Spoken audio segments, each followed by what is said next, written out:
What is up, everybody? Welcome back. It is FPL Fantasy. How's everybody doing? I am doing much better. As you can tell, I didn't die from the cold, so I'm good to go and ready to talk more FPL. There's two things I want to mention before we get into this conversation about Game Week 35. First off, Reeve, if you're watching, thank you so much for filling in. You did an amazing job. Not quite as many Maverick picks as I would prefer within the conversation. But you know what? It was good enough. You complimented Doc perfectly. And I wouldn't want anybody else to fill in for me when I'm out. So thank you very much, my man. The second thing I wanted to talk about is Doc, my co-host here. How you doing, Doc? I'm fine. I'm so glad to have you back. It's not the same without you. Although Reeve has filled in, we thank him a lot and we would love to have him again on the channel. However, we're back. The duo's back. We ride together, we die together sort of thing. So let's get into this. All right. So, Doc, I'm pulling up your Game Week 35 team. Would you like to talk to us about some transfers, some thoughts that you're having within your team here? Yeah, so I'm coming off a terrible game week. I have wildcarded this game week and I dropped like 70% of my rank, so I almost doubled my rank. I'm extremely unhappy, but this team I built it towards a bench boost in 36 and towards basically having the points over 4 game weeks. I have 3 50-50 decisions here. I'll go through them one by one. The first one is the goalkeeper situation. I have a Guaita as a goalkeeper and Foster as on my bench currently. I'm having Guaita as a starter just because I think that the Crystal Palace defense is a better defense over the Watford one. Yes, Foster is playing at home and Guaita is playing away. However, probably save points here and there, hope for the clean sheet and hope for the best type of thing. So this is the first 50-50 decision that I have. The second one is Nketiah. Nketiah, I have a gut feeling he's currently on my bench, as you see on the screen now. However, I would love to play him and I want to play him. It's about deciding who for. And Joe, you'll be extremely happy to know that currently I'm leaning towards benching Reece James for him. Yes, yes. Ship James, get him out of here, sell him. Of course, if you're a first timer here on our channel, you'll not catch this joke. James and Joe have a rivalry. Their names start with a J, so maybe there is something in the universe regarding that. But yeah, I understand the frustration that James is either 18 points or 0 or even minus sometimes. So it's very frustrating. Again, this decision will be made after tonight's game. Let's see how James fares, how Mount fares, how Havertz fares, and then I'll make a decision. But I would love to start Nketiah ahead of someone. Probably he will start ahead of someone, and currently I'm leaning towards James. The third decision is my transfer. I'm looking at Phil Foden. And I know he's a nemesis for you, Joe, as well. Not the episode to come back for, is it? Yeah, I gotta go. Sorry. So I'm looking at Foden because when he was rested the last match in the Premier League. I thought that's definitely him in for me. However, this game week in the middle of the week, he played versus Real Madrid, 90 minutes, high intensity match. He was extremely tired by the end of it. He caught a knock, actually. I saw him a bit limping at around 86th minute. So I will wait for Pep Guardiola for his statement maybe tomorrow. And he will be probably my transfer in for Havertz. Again, he might be for Mount, but let's see how it goes. I don't have the money to transfer him in for Mount. However, my other choice, if I don't go for Foden, I can go for Philippe Coutinho. So those are my choices. Either Foden or Coutinho are coming into my team this game week.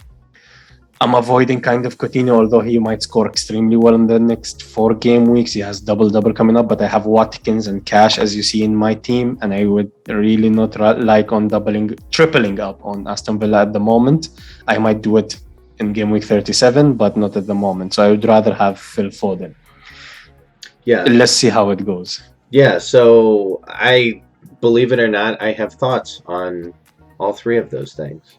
So first off, my thought is it's great that you are benching James. I would prefer you to ship him. Just ship them to free up some money. You're going to get more points that way, and that's where I would live in.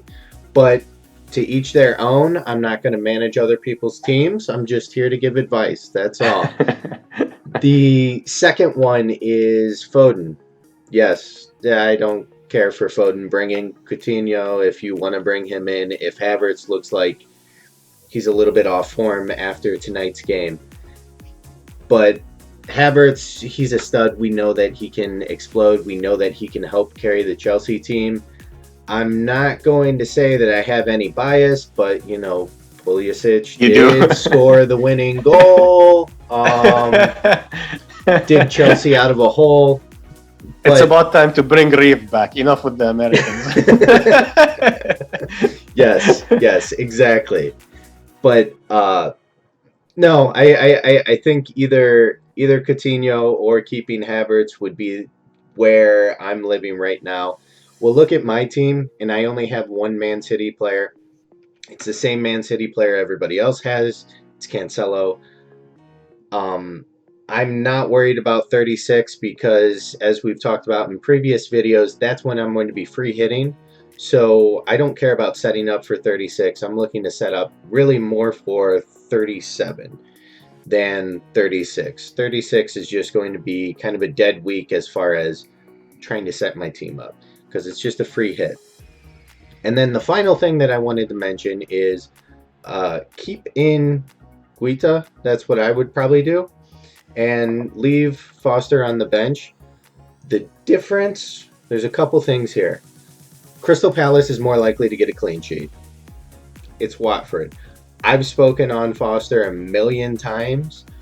He's there for his save points because his defense doesn't exist and he's going to get shot on 50 times. That's why I have him, in addition to being the cheapest playing goalkeeper.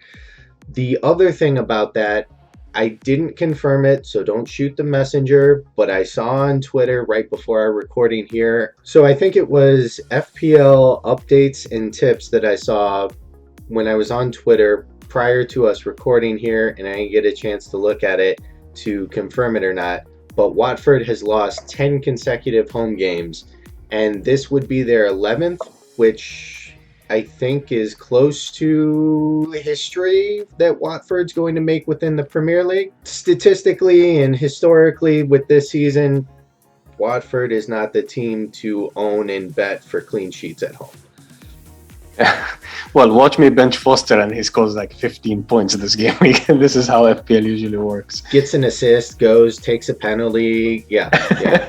It'll be insane. Yeah, the whole shenanigans, yeah. I wanted also to refer to one thing. It's not a 50-50 decision, but I'm sure I'll be asked a lot about this, especially on Twitter when usually on Friday, I say that if you have any question, I can offer an opinion. It's captaincy. A lot of people are kind of doubting captaincy. I'm sure Salah will be above 100% effective ownership in the top 10K. However, I'm captaining Son, almost most definitely, unless he's injured or something. The reason I'm doing that just because mainly is the fixture. Leicester at home, basically in Tottenham Hotspur Stadium. The match is sandwiched between two Europa League matches for Leicester. They're probably going to rotate. They're going to, even if they want to come with the C team. There's nothing to play for. So I think I'll target the fixture. I think Newcastle, while they're playing at St. James Park, are much more difficult at the moment. They're one of the best defenses in the league at the moment. And they are much more difficult. Yes, Liverpool are better attacking team. Salah played 90 minutes again yesterday. So it's a 50-50 decision, but not for me because I usually play the fixture, right? And Leicester in the past 6, I tweeted that Leicester in the past 6 game weeks, they have expected goal conceded of 9.45, while Newcastle have 5.88. So it's almost double for Leicester. So I think I'm going to target the statistics and target the fixture. What do you think about the captaincy? Yeah, I mean that's where I'm living right now too, is with Son. But Before I talk too much about that, anything else you'd like to address on your team, or should we get into mine? Let's get into your team. Okay, awesome. I love this part. My team. So my team. I have, you'll notice, nothing has changed since last week if you were looking at my team at all. Doc, you're probably one of the only people that actually saw my team last week. Yeah. There's no transfers that are happening currently within my team. I don't see anything that's going to add a ton of value right now to my team. And you'll also notice that I have triple Spurs. Now, Spurs have kind of rolled over in two of their fairly recently played games in the Premier League, but they also are so explosive. We've seen it. They are one of the most explosive teams right now in the Premier League. They win games by 4 and 5 goals, but they also have that tendency to lose a game by 1 goal.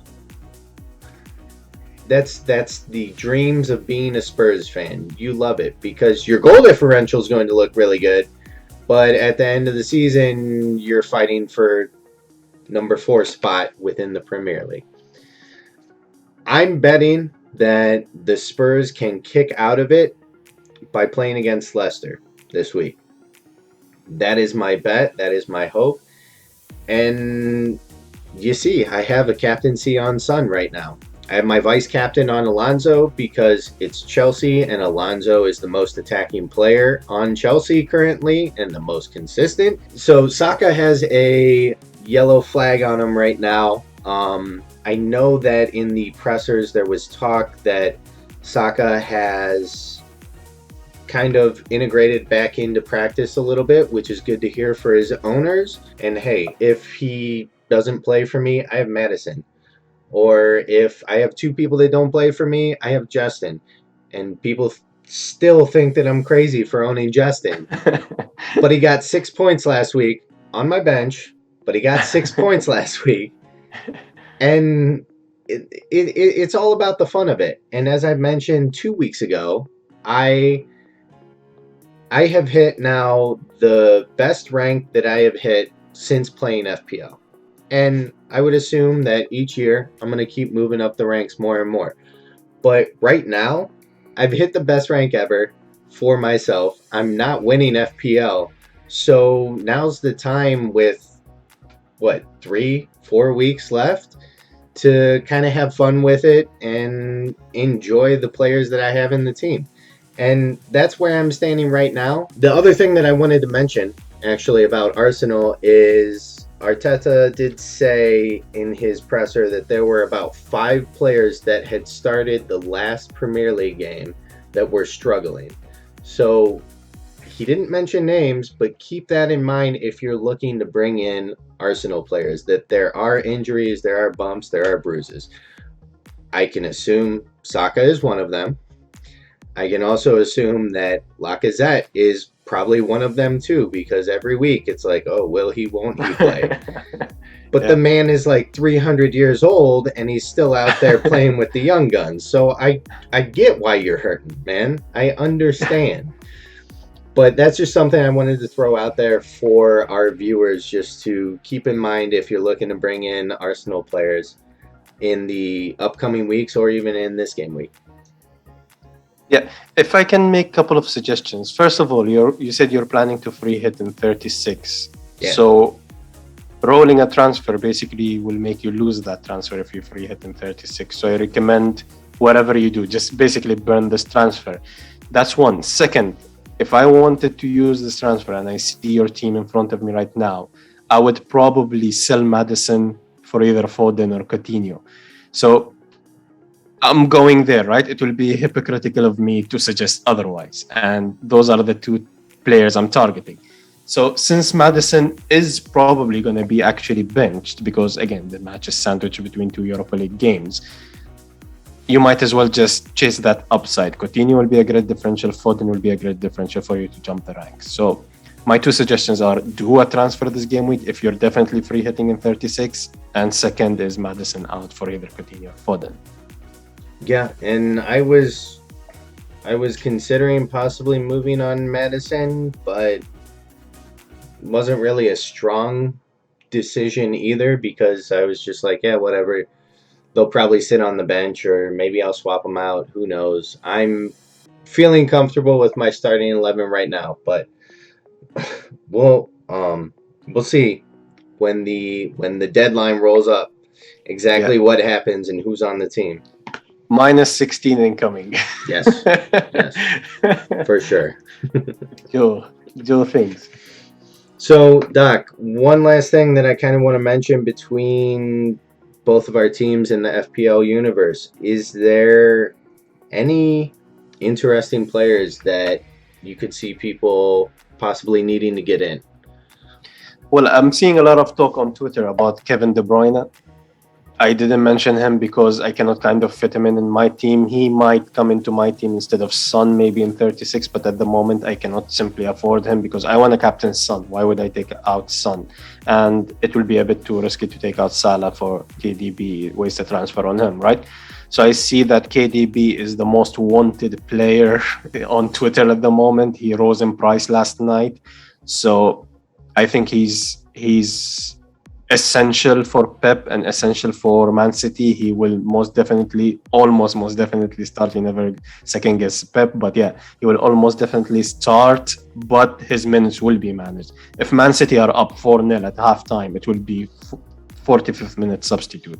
So it's high risk, high reward kind of move. I'm going towards Foden because of the price tag mainly, and hoping that the rest in last game week helps him. Yeah, I think that's definitely a good shout out, and FPL Twitter might kick us off of it if we didn't mention KDB Yeah. because he's so loved right now within Twitter, and I get it. I mean, he's one of those guys who can definitely explode and take control and assist 5 goals. It's Man City. Gabriel Jesus just scored 4 goals in a 5-goal game. Like, anything is and possible. assisted the 5th one. Yes, yeah, and assisted the 5th one. Yeah. So a couple. And also, sorry to interject. Also, Leeds manager mentioned that they will take the game to Man City. Basically, they are gonna attack. So if he keeps his word, it's gonna be an open game, floodgates and stuff. So that's why I want a Man City attacker there. I don't want to watch the match without a Man City attacker there. Yeah. To throw out some of my good old wild cards for everybody and my Maverick picks, as you call them, I would say look at Crystal Palace's defense. Tyreek Mitchell, he is coming back in. It was said that he wasn't necessarily 100% for the last game. Means he could be 100% for this game. Or Anderson as a differential. If you want to go for a Crystal Palace defense, probably Anderson is the best shout. Yeah, and because nobody's bringing in Crystal Palace stuff. Everybody is looking at double Liverpool, double City, and throw away your spot or play 5 in the back and bring in a Chelsea person too. The other thing that I wanted to mention, and I've mentioned it a couple weeks, and they proved for the most part pretty hardy. Brentford. Brentford's an interesting team. Brentford has found their defensive form. I think really any of the defenders you're going to get some amount of points out of one way or another. And Brentford, while most teams play their attack based on their midfields and their forwards, Brentford is playing like that Liverpool game, that City game, where their defenders are part of their attack, and more times than not, you're probably going to have a defender that's going to either score or assist. I think don't sleep on them if you want to bring in Raya.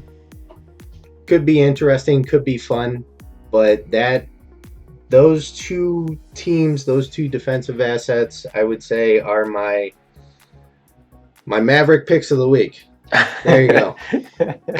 Yeah, there are definitely the Joe picks. There is a lot of discussion in the community regarding beach teams. So there is this argument to be made that Brentford might be on the beach, but I could counter argue and say that they are playing without shackles. Basically, now they're just enjoying their football and There's no pressure to do anything. So they're attacking, they're defending well, they're playing football rather than basically playing chess, let's say. So there is argument to be made. There must have been some element of beach team. Oops. Some element of beach team in the past, but I don't think managers will allow it. Like there's this argument that Aston Villa is on the beach, right? But I don't think, especially Gerrard auditioning for Liverpool position in the future, I don't think he will allow his players to be on the beach, let's say.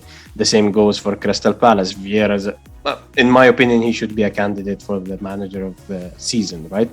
And he's doing a phenomenal job. He's keeping them hungry. We saw the last match they played, which ended in 0-0, but the team was playing absolutely nothing like being at the beach. So for sure, there is an argument to be made that some teams might get affected with the lack of motivation, but I think nowadays not as much as it used to be, because there's sponsorship, there's transfer plans, there's a lot of elements that go into motivating players, except for Manchester United, my team. Yeah, no, they don't. They're always on the beach since day one. I don't think they showed up yet this year.